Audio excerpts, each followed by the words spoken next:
Bun cu Huțu dimineața! V-am găsit la nou vlog! Denis, Ion și cu David. vă salutăm! Și astăzi o să facem Duble provocări!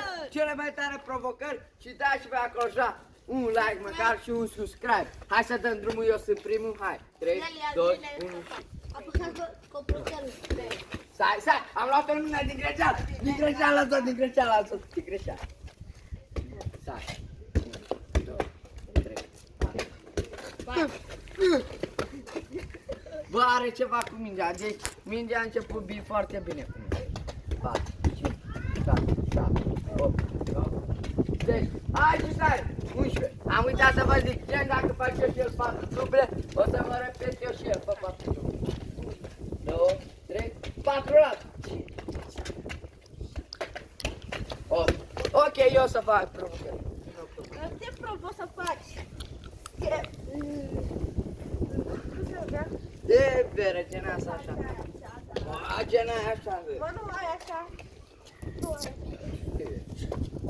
Papă la braziliancă. Așa, da, așa. V-am zis eu.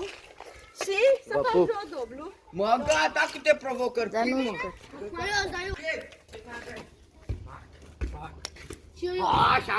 Și-am plecat. Hai zi.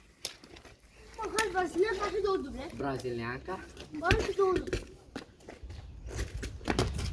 Din nou, dacă eu merg, eu fac bine din mers. Bă, din nou vezi. Nu știe. O șansă mai ai, mă. 2, bravo. 3 duble, a făcut frățiorul vostru A. Bum, ca așa. Fac eu primul. Al doilea. Mai dat. Hai, tot eu încep primul.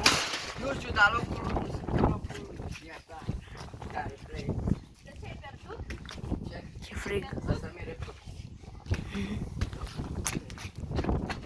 Tot. Fac din nu-s-o, că te-ai băgat să mor familia mea. Și gata, acesta a fost vlogul. Bă, nu